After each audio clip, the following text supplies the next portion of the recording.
आदाब नाजरीन, आप सभी का खैर मकदम है हमारे ख़ास प्रोग्राम सेहत की बात में। नाजरीन, वो कहते हैं कि सेहत हज़ार नियामत, और ये बात बिल्कुल सही भी है।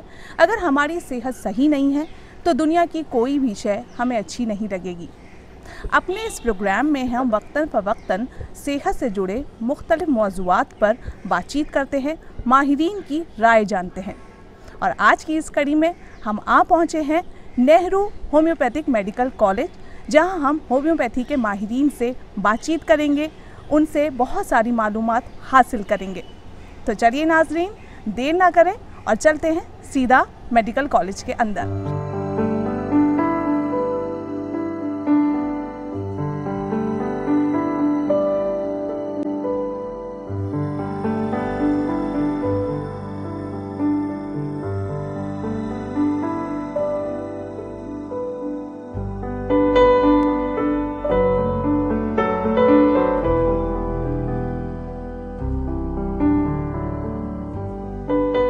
डॉक्टर साहब, वैसे तो हमने कभी देखा नहीं कि होम्योपैथी में पेशेंट्स को, मरीज़ों को एडमिट भी किया जाता है, लेकिन यहाँ हम देख रहे हैं कि काफ़ी मरीज़ एडमिट हैं।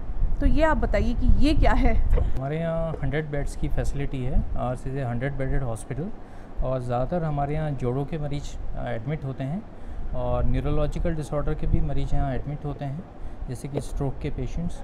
और जोड़ों के डिसऑर्डर्स में हमारे यहाँ ऑस्टियोआर्थराइटिस, रूमेटॉइड आर्थराइटिस जैसे मरीज भी एडमिट होते हैं। तो उनका उपचार होम्योपैथिक थेरेपी से किया जाता है और काफ़ी कारगर है होम्योपैथी।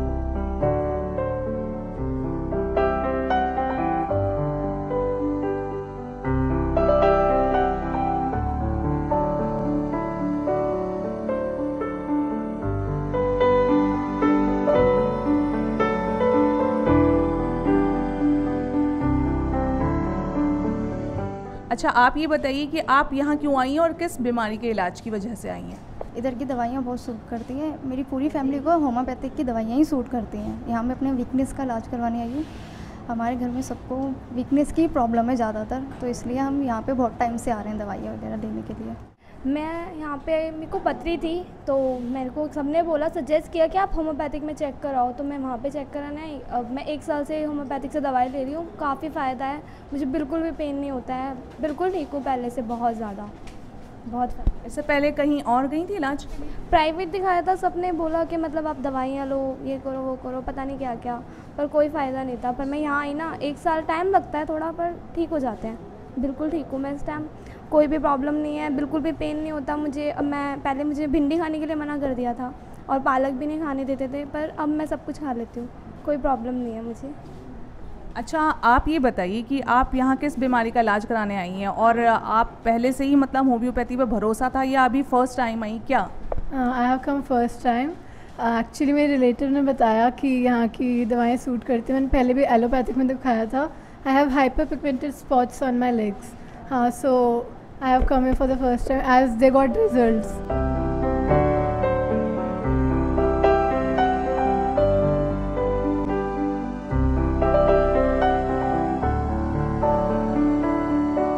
और इस वक्त हम स्पेशल ओपीडी में आ पहुँचे हैं। चलिए बात करते हैं। हमारे सामने एक मरीज़ बैठे हुए हैं जो होम्योपैथी का इलाज करा रहे हैं। होम्योपैथी पर भरोसा कैसे आपको मतलब लगा कि यहाँ आऊँगा तो मेरा इलाज अच्छे से हो जाएगा? नहीं, ये तो अच्छा सवाल है। सच्ची बात बताऊंगा इसमें कि मेरा पहले होम्योपैथी पे बिल्कुल भी भरोसा नहीं था। मैं एलोपैथी की खाता था, और एलोपैथिक में ऐसा था कि मैं एलोपैथी की ज़्यादा दवाइयाँ खा खा के बीमार हो गया। तो फिर एकदम किसी ने बताया होम्योपैथी की दवाइयाँ खाइए, तो मैंने होम्योपैथी की दवाइयाँ खानी शुरू करी। यहाँ पे डॉक्टर अन्नपूर्णा हैं, तो उनसे मैं आ रहा हूँ यहाँ पिछले कम से कम 8 सालों से करीब आ रहा हूँ यहाँ पर। 8 सालों का मेरे पास रिकॉर्ड भी है, मैंने मिस नहीं किया। अब आज की डेट में ऐसा है कि होम्योपैथिक मेरी बॉडी में सूट करती है। होम्योपैथिक से मेरे को बहुत फ़ायदा भी है, और मेरी पूरी फैमिली होम्योपैथिक में आती है और होम्योपैथिक से ट्रीटमेंट चल रहा है मेरा। अच्छा डॉक्टर साहब, आप हमें ये बताएं कि यहाँ पर किस किस बीमारी का इलाज कराने के लिए मरीज़ ज़्यादातर आते हैं? ये हमारी आज स्पेशल ओपीडी है। ज़्यादातर यही पेशेंट आते हैं, पथरी वाले पेशेंट। पथरी के अलावा अगर कुछ किडनी में कोई दिक्कत है, सिस्ट वगैरह है, या कुछ के अल्टर्ड वैल्यू है, कोई पेशेंट जो डायलिसिस में भी है वो लोग भी आते हैं, किनकी KFT वैल्यू अल्टर्ड है वो पेशेंट आते हैं। So in relation to kidney and GIT trouble यहीं पे आते हैं।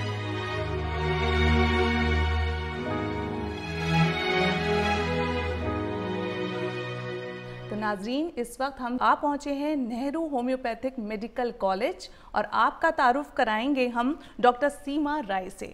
आपका खैर मकदम है हमारे प्रोग्राम में। डॉक्टर साहब, सबसे पहले हमारे नाजरीन को बताइए कि होम्योपैथी का ओरिजिन कहाँ से हुआ और कौन कौन से मुल्क जो हैं वो होम्योपैथी को अपना रहे हैं, वहाँ इसका चलन है। होम्योपैथी का ओरिजिन लेट 18th सेंचुरी में डॉक्टर हैनीमैन ने किया और इसका ओरिजिन जर्मनी में हुआ। अच्छा। ऑल्दो इसका ओरिजिन जर्मनी में हुआ, लेकिन आज ये विश्व भर में प्रचलित है और भारत में तो इसका प्रचलन सबसे ज़्यादा है। मतलब नहीं तो ये कहा जाता था कि जर्मनी में हुआ है तो जर्मनी में ज़्यादा लोग इसको यूज़ कर रहे होंगे, बट भारत में सबसे ज़्यादा है। और आजकल विश्व में भी आर्मेनिया में, इज़राइल में और रशिया में, फ्रांस में करीब 2/3 पॉपुलेशन इसको यूज़ कर रही है। और आर्मेनिया से अभी 3 महीने पहले हमारे जो रिसर्च यूनिट है उन्होंने MOU साइन किया है, वहाँ पे हम कई रिसर्च प्रोजेक्ट भी कर रहे हैं। और होम्योपैथी जो है, होम्योपैथी का बेसिकली एक लॉ है जिसका नाम है सिमिलिया सिमलिबस क्यूरेंटर। इसका मतलब ये है कि होम्योपैथिक में हम वो दवाइयाँ यूज़ करते हैं, इस्तेमाल करते हैं जो कि अगर हम बीमार व्यक्ति को देते हैं तब वो उस बीमारी को ठीक करती है, और वही दवाई अगर हम किसी हेल्दी इंसान को देते हैं, जैसे हम या आप लें, हमें अगर कोई दिक्कत नहीं है, उसमें वो बीमारी प्रोड्यूस हो जाती है, उत्पन्न हो जाती है, उभर जाती है। जैसे मैं एक बहुत सादा जो कि हम चीज़ें खाते हैं, जैसे हम शलगम खाते हैं, जैसे शलगम खाने पे कई बार हमने देखा होगा कि अगर हम रॉ उसको कच्चा खाते हैं तो हमारे मुंह में थोड़ा सा एक तरह से थोड़ा स्लिमी सा टेस्ट हो जाता है, थोड़ा खट्टापन सा आ जाता है। ये चीज़ इसने प्रोड्यूस करी एक हेल्दी आदमी में, इंसान में। और अगर हम इसकी दवाई बना के इसको किसी डिजीज़ पर्सन को जिसको कि बीमारी है, उसको ज़ुकाम है, खांसी है, और उसके बाद इससे बनी हुई दवाई देते हैं और उसमें वो सिम्टम होगा, वो लक्षण उत्पन्न होगा कि भाई जैसे उसके गले में खिचखिच की आवाज़, ये बड़ा कॉमन लैंग्वेज में हम एक करते हैं, इरिटेशन सी हो रही है, खराश हो रही है, तो वही सिम्टम जो वो उभारता है कच्चा लेने पे, वही सिम्टम, वही लक्षण वो उसको ठीक कर देता है। अच्छा। ये है बेसिकली हमारा लॉ। अच्छा। और इसी हमारी होम्योपैथिक में जो दवाइयाँ बनती हैं वो जो भी हम वेजिटेबल्स हो गए, एनिमल किंगडम हो गए, और उसके बाद सिंथेटिक प्रोडक्ट्स हो गए, कुछ जो डिजीज़ प्रोड्यूस करते हैं उनसे भी लेके दवाई बनाई जाती है। जैसे थायराइड ग्लैंड है, थायराइड ग्लैंड हेल्दी इंसान का लेके उससे भी दवाई बनाते हैं हम लोग। अच्छा डॉक्टर साहब, ये बताइए कि हिंदुस्तान में होम्योपैथी का क्या मुस्तकबिल है? होम्योपैथिक अब हिंदुस्तान में तो जैसे मैंने अभी बात बताया कि विश्व में भी अब बढ़ रही है, लेकिन हिंदुस्तान में तो बहुत अच्छा ज़्यादा प्रोग्रेस कर रही है होम्योपैथी। होम्योपैथी अब जैसा हमारा एशिया का जो हमारा नेहरू होम्योपैथिक मेडिकल कॉलेज है, ये प्राइम इंस्टीट्यूट है, not only in India, it is of the Asia, it has been said.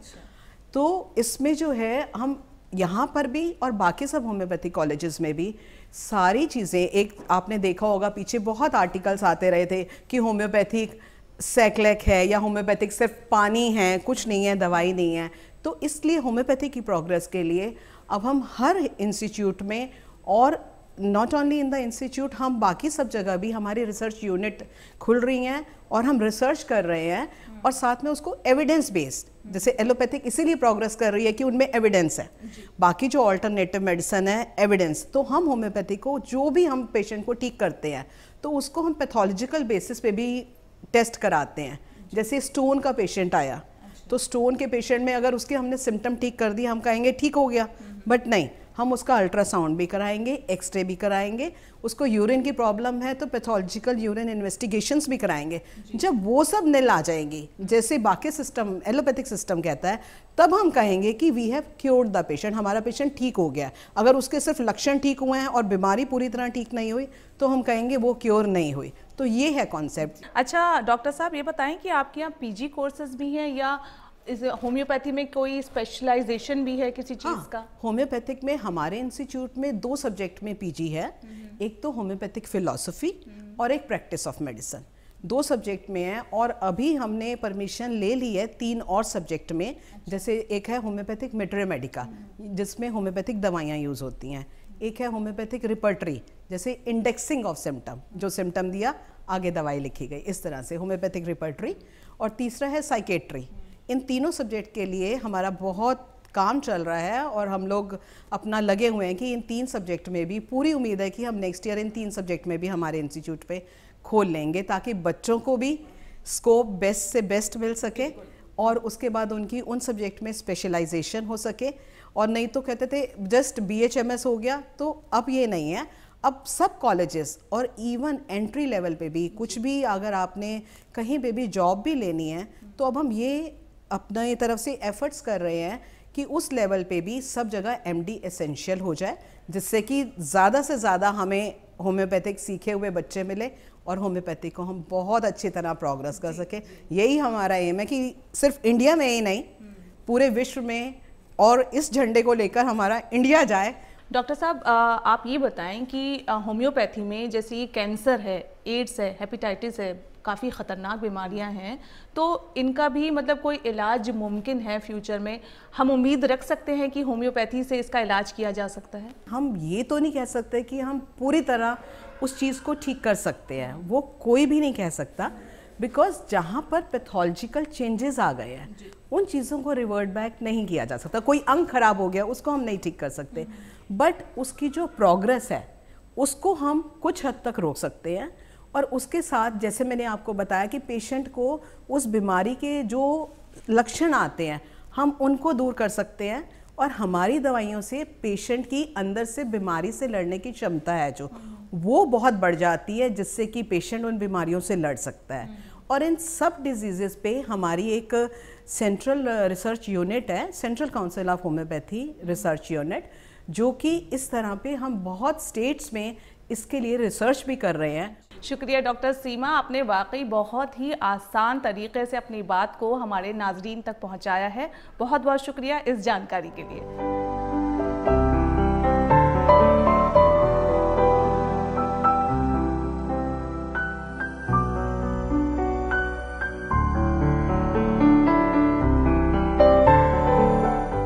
तो नाजरीन, आइए अब आपकी मुलाकात कराते हैं डॉक्टर बिपिन जेठानी से।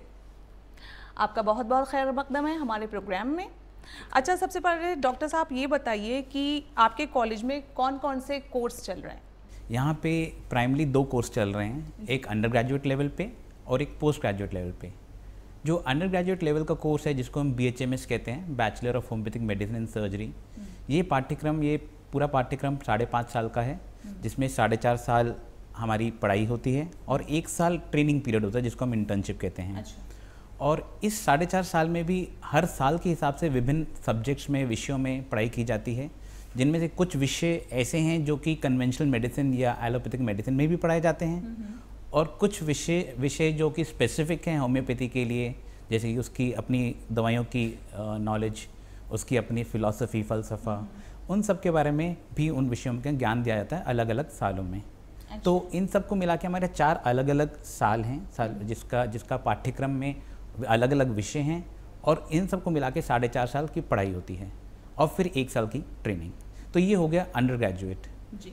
इसके अलावा हमारा पोस्ट ग्रेजुएट में 2 सब्जेक्ट्स जो कि प्रैक्टिस ऑफ मेडिसिन और ऑर्गेनॉन ऑफ मेडिसिन, इसमें भी पढ़ाई कराई जाती है, जिसमें 2-2 सीट हर सब्जेक्ट में पढ़ाया जाता है एज अ स्पेशलाइज्ड सब्जेक्ट। अच्छा, ये बताएं कि आयुष से जुड़ने के बाद होम्योपैथी को कितना फ़रोग मिला है? देखिए, बहुत महत्वपूर्ण कदम लिया है सरकार ने कि एक होम्योपैथी को, एक आयुष को एक अलग ही पद्धति देके, क्योंकि ये एक ऐसी साइंसेस हैं जो कि आने कुछ टाइम से बहुत प्रचलित हो गए हैं, और जब से अलग हुआ है, जब से आयुष एक अलग डिपार्टमेंट बना है, तो आयुष के विभिन्न साइंसेस उसमें, जिसमें होम्योपैथी भी शामिल है, उनको एक बहुत प्रोत्साहन मिला है हर लेवल पे, एजुकेशन की फील्ड में, रिसर्च की फील्ड में, पेशेंट केयर की फील्ड में, और जो जितनी हमारी नेशनल प्रोग्राम्स हैं उनमें भी आयुष को स्ट्रीमलाइन किया जा रहा है, उनका एक जोड़ा जा रहा है, ताकि हम जो हमारी जनसंख्या है, जो हमारे लोग हैं, हम उनको अपनी दूसरी पद्धतियों के साथ जोड़ते हुए एक इंटीग्रेटेड अप्रोच को अपनाते हुए मैक्सिमम बेनिफिट दे सकें। डॉक्टर साहब, आप हमें ये बताएं कि स्टूडेंट्स के लिए होम्योपैथी में क्या स्कोप है? क्या वो अपना मुस्तकबिल रोशन कर सकते हैं इस फील्ड में? पिछले काफ़ी सालों में होम्योपैथी का जो एक नज़रिया है बदल गया है, लोगों का एक नज़रिया होम्योपैथी की तरफ से देखने का बदल गया है। आज का जो स्टूडेंट इंस्टीट्यूशनली क्वालिफाइड होकर पास करता है, उसको एक कॉन्फिडेंस है कि वो एक अच्छी प्रैक्टिस कर सकता है, वो पेशेंट्स अच्छी तरह देख सकता है, तो प्राइवेट प्रैक्टिस तभी आज के टाइम में बहुत प्राइवेट प्रैक्टिशनर्स अच्छा कर रहे हैं होम्योपैथी के फील्ड में। इसके अलावा जॉब्स सर्विस भी अवेलेबल है, जिसमें कि सरकारी भी है और प्राइवेट भी है। सरकारी का तो जैसे हमारे अपना ये कॉलेज है, उसमें यूपीएससी के थ्रू सिलेक्शन होता है। फिर कुछ जर्नल्स ऐसे होते हैं जिसमें एडिटरशिप के लिए भी मौका मिलता है स्टूडेंट्स को, वो एज एडिटर भी वर्क कर सकते हैं। और कुछ ऐसी भी फील्ड्स हैं जहाँ पे जो कि नॉन मेडिकल, जो मेडिसिन से रिलेटेड हैं, ऑल्दो वो डायरेक्टली फार्माकोलॉजी दवा ट्रीटमेंट से रिलेटेड नहीं है, जैसे कि आजकल मेडिकल इंश्योरेंस हो गया, मेडिकल ट्रांसक्रिप्शन हो गई, इनमें भी होम्योपैथिक स्टूडेंट्स आगे बढ़ के भाग ले रहे हैं।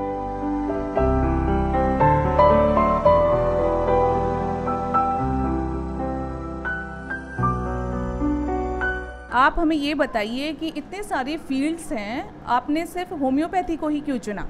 मैंने होम्योपैथी को इसलिए चुना कि होम्योपैथी एक पूरे इंसान को ठीक करने में भरोसा करती है। होम्योपैथी ऐसा नहीं है कि वो एक बीमारी पर फोकस करेगी, एक पर्टिकुलर ऑर्गन पर फोकस करेगी, वो पूरे इंसान को ठीक करती है।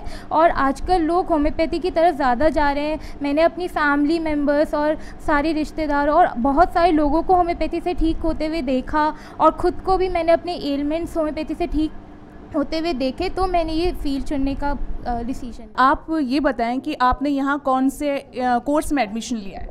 ये BHMS का कोर्स है, bachelor of homeopathy and surgery. ये टोटल 5.5 ईयर की होती है। 4 ईयर इसमें थियोरेटिकल और प्रैक्टिकल जो है और 1 ईयर जो है इंटर्नशिप कंपलसरी है। होम्योपैथी ही क्यों? क्योंकि मुझे इसमें इंटरेस्ट था। मैंने अपने फादर को, उनको डायबिटीज़ था, तो फिर मैंने होम्योपैथी में उनका ट्रीटमेंट स्टार्ट करवाया।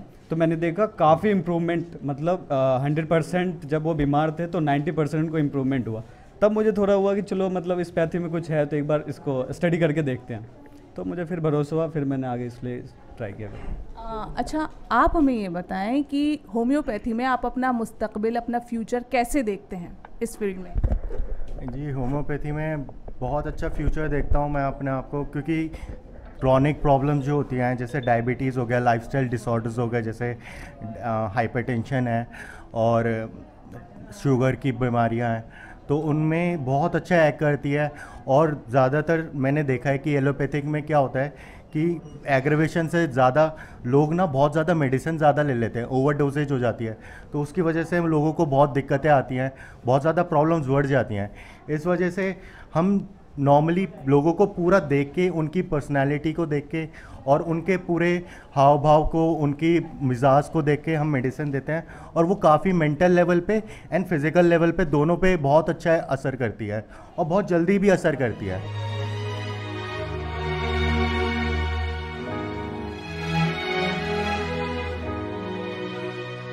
डॉक्टर साहब, सबसे पहले तो आप हमारे नाजरीन को ये बताइए कि ये जो एक जैसी दिखने वाली मीठी गोलियां होती हैं सफ़ेद रंग की, इनमें बहुत सारी बीमारियों के इलाज छुपे होते हैं। जी, ये कैसे? ये सारी एक जैसी दिखने वाली दवाइयाँ, इनके अंदर बहुत सारे राज छुपे हुए हैं जी। दवाइयाँ एक जैसी दिखती हैं क्योंकि ये व्हीकल है, इसमें जो अर्क पड़ता है उसको हम पोटेंसी बोलते हैं, वो अलग अलग होती हैं। और जैसा कि हम बताना चाहेंगे कि हमारे यहाँ बीमारी के नाम से इलाज नहीं होता है। होम्योपैथी बीमारी का इलाज नहीं करती है, बीमार का इलाज करती है। हम सारे लक्षण लेते हैं पेशेंट के। अब जैसे मान लीजिए किसी पेशेंट को बुखार हुआ है, 2 लोग हैं जो बुखार से पीड़ित हैं, लेकिन 2 लोगों की दवाइयाँ अलग अलग होंगी, क्योंकि हमारे यहाँ बहुत सारे सैद्धांतिक रूप से देखना पड़ता है कि पानी की प्यास कैसी है, बुखार का करैक्टर कैसा है, किस टाइम बुखार आ रहा है। ये हमने एग्जाम्पल दिया बुखार का। कोई सी और बीमारी देख लें, लाइक ब्रोंकाइटिस हो गई, ट्यूबरक्लोसिस हो गई, अस्थमा हो गई, तो पेशेंट के कुछ मानसिक लक्षण होते हैं, उन मानसिक लक्षणों को हमें देखना होता है।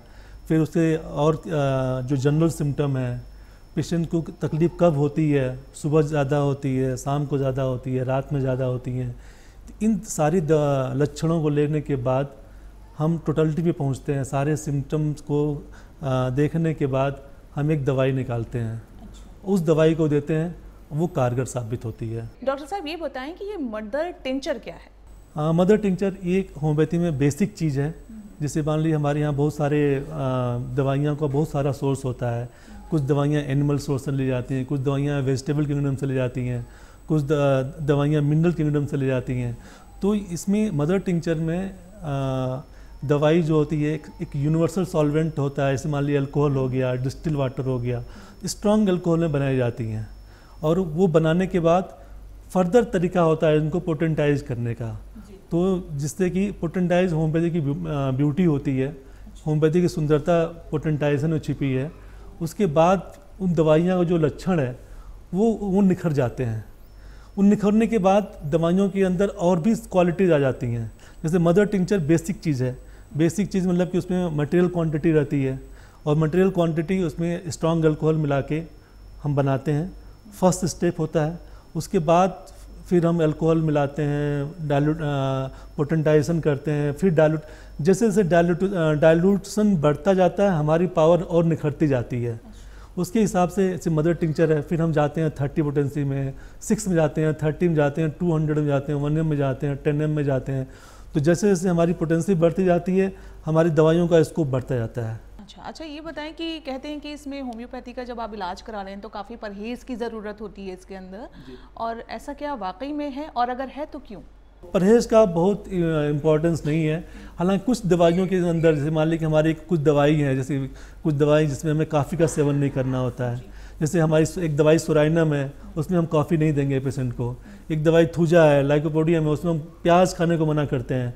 तो कुछ ही दवाइयाँ हैं जिसमें हम प्रॉपर मना करते हैं, अदरवाइज़ ऐसा बहुत कोई विशेष बात नहीं है। डॉक्टर साहब ये बताएं कि क्या इसके कोई साइड इफ़ेक्ट्स हैं? मैडम, 2 तरह से बोल सकते हैं। एक तरह बोलेंगे कि साइड इफ़ेक्ट नेग्लिजिबल है, न के बराबर हैं, लेकिन हमारी कुछ दवाइयाँ ऐसी हैं जिनका आपस में संबंध होता है, रिलेशनशिप होती है, बहुत नाजुक संबंध होते हैं 2 दवाइयों के बीच में। तो यदि हम मान लीजिए मरीज़ को एक दवाई दें और बाद में कोई पेशेंट जाके किसी क्वैक के पास चला जाए और वहाँ से कोई दवाई ले जाए, तो वहाँ तो साइड इफ़ेक्ट हो सकते हैं। जैसे मिसाल के तौर पे मान लीजिए कोई दवाई आती है, एपिस आती है, उसके बाद रस्टक्स आती है, दोनों दवाइयाँ एक के बाद नहीं दे सकते। अच्छा। तो वहाँ पे हम बोल सकते हैं साइड इफ़ेक्ट है, कि दवाइयों का आपस में साइड इफ़ेक्ट होता है, लेकिन बहरहाल और कोई खास साइड इफ़ेक्ट्स नहीं होते होम्योपैथी में। अच्छा, ये बताएं कि कौन कौन सी ऐसी बीमारियां हैं जिनका इलाज जड़ से हो जाता है होम्योपैथी? हमारे हॉस्पिटल में बहुत सारे प्रोजेक्ट चल रहे हैं मैम, और इसमें वंडरफुल रिस्पांस मिल रहा है।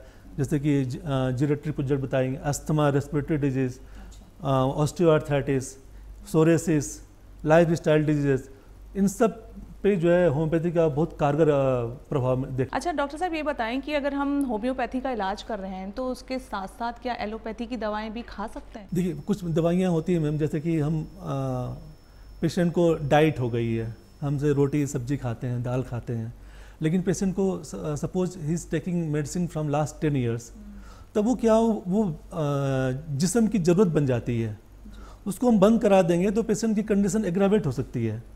तो उन दौरान में जो हम समझते हैं कि नहीं ये इसेंशियल मेडिसिन है, अब मान लीजिए थायराइड के पेशेंट है या हाइपरटेंशन उसको है, बीपी की दवाई खा ही रहा है, क्योंकि ये तो दवाएं ऐसी होती हैं कि वो कई तो ताउम्र ही चलती हैं। जी, तो उन दवाइयों उन बेसिक उन दवाओं के साथ भी होम्योपैथी दवाई चलती है। हाँ, जब हमें लगता है कि नहीं अब हम कमांड कर सकते हैं तो हम ग्रेजुअली उस दवाइयों को हम बंद करके हम तो अपनी दवाई प्योर अपनी दवाई पर हम रख सकते हैं पेशेंट को।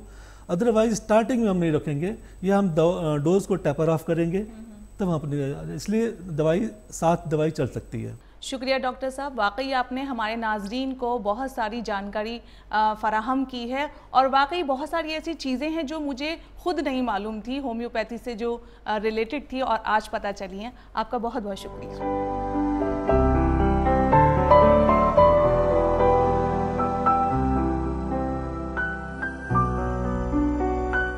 हमें उम्मीद है कि आपने हमारे इस प्रोग्राम को देखकर बहुत सारी जानकारी हासिल की होगी, और आपको ये प्रोग्राम कैसा लगा आप हमें अपनी ये राय लिखना ना भूलें। हमारा ईमेल आईडी है ddurdufeedback@gmail.com।